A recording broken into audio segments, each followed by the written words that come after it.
Going on, everyone? So Victor Wembanyama was absolutely special in his rookie season and really puts San Antonio in a unique position, right? Because it's like, okay, you could do the patient route, take your time, slowly build this roster, right?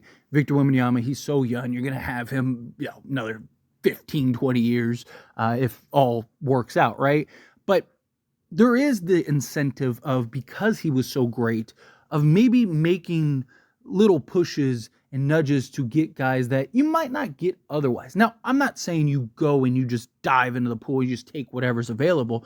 No, obviously, you want to be very cautious to where you don't end up setting yourself back, right? But if the right move, the right piece is on the table, right? Like a name that comes to mind, if you get like a Lauri Markkanen or something, right? Like that, I think could go a long way. Darius Garland is another name that comes to mind. I think Darius Garland with a Victor Wembanyama makes a lot of sense, right? If the right move is there where you can kind of expedite things a little bit, maybe at the end of this upcoming season, you're a move or two away from like real contention, then why not? The other approach is, you have the fourth and the eighth pick in the draft. You just kind of draft those guys, slowly build, develop guys, and then bring in some free agents to kind of round out this roster and see what you can do, see what you're capable of. There's a lot of talk going around about Spurs bringing in kind of a veteran guy, maybe like a Chris Paul, where even if you draft somebody young, right? Like, let's say, you draft a Dillingham or, a Topic or whomever, right? Like, let's say you do get a guy that's like, okay, here's our point guard of the future. I don't think it would hurt to bring in Chris Paul, kind of give him that JJ Redick deal where you kind of give him an inflated deal as like a placeholder for 1 year, right? So that way you don't ruin future cap space. And he can be a mentor and kind of help and grow and develop whichever young guard you bring in. I mean, look at what he was able to do for like SGA, right? SGA to this day thanks Chris Paul for turning him into the player that he was. Obviously, SGA did a lot of it himself and he had the skills, but he's talked heavily about Chris Paul really kind of shaping him and molding him. So I just think even as a mentor for the young guys could go a long way. And he's a guy that I think would work very well with Victor. Even if you were to trade for, again, a Darius Garland or something like that, right? Like, I do think bringing in a veteran guy like a Chris Paul could make some sense. But according to Kevin O'Connor, it looks like the Spurs may have essentially their pick of the litter. According to him, that all the free agents, all of the veteran guards, keyword veteran guards, all want to go to San Antonio and play with Victor Wembanyama. And to me, that does make a lot of sense, right? If you are, one of these veteran guys that just, wants to get some key play time, maybe get a little bit of a bag, right? And play with just a cornerstone that's going to make you look good as a guard, I think go a long way, right? Like, again, using Chris Paul as an example, Chris Paul could go to San Antonio, play with Pop, help be a development guy. Maybe Spurs pay him 15, 20 million for a year, which I know some people might think like, what are they doing? No, again, it's just a placeholder. It's just because there's no free agents. You're not going to sign some guard that doesn't make sense for the long term. It's like you want to preserve your future cap space. Teams do it all the time. Give that 1 year inflated deal. Indiana is a great example, right? Indiana gave Bruce Brown a inflated contract, right? And they were able to get Pascal Siakam. That's another important factor in, hey, guys are always constantly, every year, there's 3, 4, 5, 6 guys that end up becoming available that maybe make more sense. And if you have an inflated Chris Paul contract, you can maybe unload him to get a more long-term piece, right? Again, it's just a placeholder because you're going to also have to incentivize some of these guys. But playing alongside Victor, I just think would make things so much easier. But just vets in general, right? Like, again, like, if you're the Spurs, if you can get a Garland or you can get even like a DeJounte Murray, right? Something like that, I wouldn't hate that idea. But if you can get, ideally, a good cornerstone point guard that can grow and develop alongside Victor Wembanyama, that's why I kind of lean towards like a Darius Garland, because Darius Garland still is, he's like 24, might have just turned 25. To me, if you get something like that and then kind of bring in some real vets, kind of shape and mold this culture. the Spurs still have some really young players, Johnson, Vassell, right? Like, you have these guys that I think could really benefit from kind of an influx, right? Like, you look at like guys like Jeff Green, and where you look at him and it's like, wow, I can't believe, his impact on Denver and when they win, right? And it's like, oh no, like he goes a long way. The Lakers example with like guys like Jared Dudley that you'd never think of, Rajon Rondo that season, right? Like, now granted, Lakers were more built to win a championship, but the point is like those guys that come in, those veterans that are, I mean, Miami's another great example with Udonis Haslem. Right? I mean, they kept Udonis Haslem until Udonis was like, all right, enough is enough, right? Like, I just want to go home and chill, right? Because those guys are very valuable. So to me, if you can find the right key young pieces, right? Like, let's say you draft a Castle with the 4th pick, you get a, dope pick with the 8th pick or whomever, right? And then if you can trade for Darius, or maybe let's say you draft Castle and you use the 8th pick to go get Darius Garland.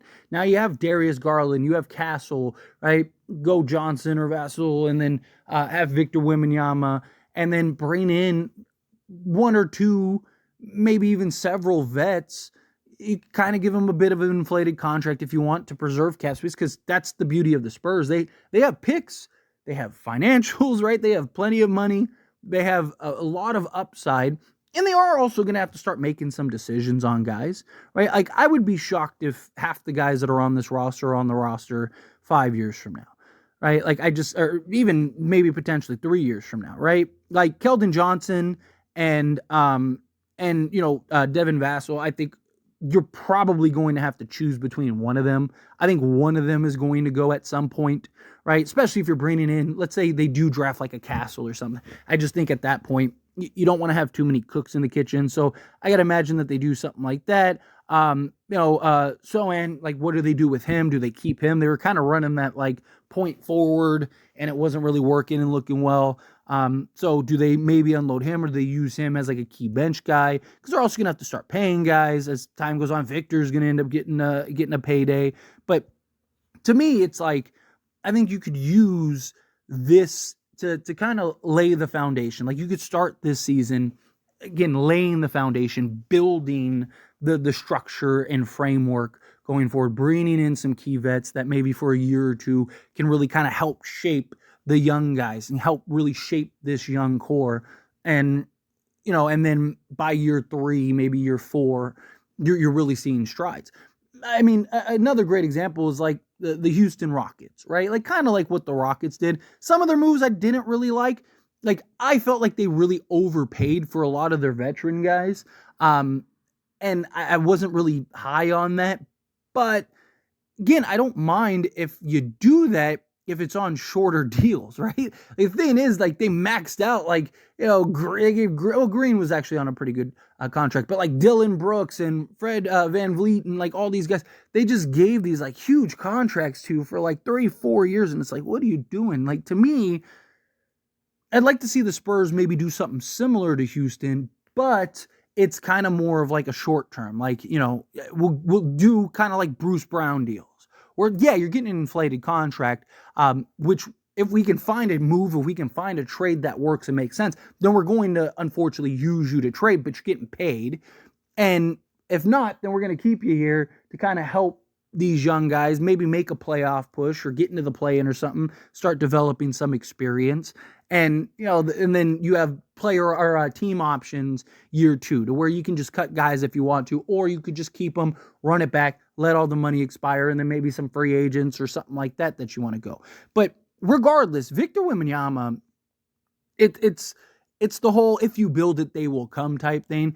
Victor Wembanyama is the building that was built that's going to attract the tenants, right? Like, he's the guy that players are going to see and guards are going to see and other even stars that are going to look at it and go, man, me and Victor, we might be able to win a championship, right? Because like the model right now is 2 stars and a bunch of, top role players, right? And you just have nice balance of defense and offense. Victor Wembanyama is probably going to make you, if you just have 1 or 2 half-decent defensive guys, probably the best defense. They're one of the best defensive teams in the league, right? So, like, if you can get that young star, if you can bring in, a guy or two, say somebody, let's say even like a Devin Booker or like, in a perfect world, like an Anthony Edwards becomes available or something like that at some point, right? You could get that other star, or maybe Castle, maybe you draft Castle and he turns into something, or, you trade for Darius Garland. I mean, Darius Garland, people forget Darius Garland was an all-star. He was, a 22-9 guy. Like, he was looking like the next young, promising, just point guard of the league. But if you can get somebody, right, that can come in, get that other real star to pair along Victor, and then just get 2 or 3 just real blue chip role players, and then a couple nice depth guys, I don't see why they can't contend. I don't see why they can't compete. And to me, Victor's really going to be the driving force. To me, Victor's really he's the guy that I think a lot of players are going to want to go play with. And he is in San Antonio, so he's in that, Texas market, the tax compared to places like LA and stuff like that. Like, you got the culture, you get to play with Pop, right? Like, it's an organization that wants to win and knows how to win and has had dynasties, right? So it's just, if you're a star, you're just like a really good role player that's looking for a place to call home for a few years and, kind of grow and develop. Like, I think you could do worse than San Antonio. I think you do much worse than San Antonio. I think San Antonio is a really good place for just many acquisitions. And I think the Spurs, I think they're going to have their pickings, right? I really do think that the Kevin O'Connell or Connor, him saying that like all these free agents really want to play with the Spurs. And I mean, even Victor said it himself, right? Didn't Victor say that that people have called him and been like, hey, we want to team up, we want to play with you. So I definitely think it's coming, right? Might not be this year, might take, a year or two or whatever, but I really think within the next like 3 to 5 years tops, I think the Spurs have potential to be an absolute powerhouse. But anyway, as always, this is a discussion. Pass the question on you. Let me know your thoughts and opinions down in the comments below. What do you think? What are your thoughts? How do you feel? Do you think like, yeah, everyone wants to play with Victor Wembanyama? What's the show? Everyone hates Chris. It's everyone loves Victor. Right? But what are your thoughts? What are your opinions? Who would you love to see on the Spurs at some point? I'd love to hear it. Let me know down in the comments below. That being said, if you haven't liked this video, hit that like button. Helps me a lot. We enjoy these types of videos, and I truly appreciate it. Not subscribe channel, hit that subscribe button. Turn on the bell notifications. Appreciate y'all. See you in the next one. Thank you.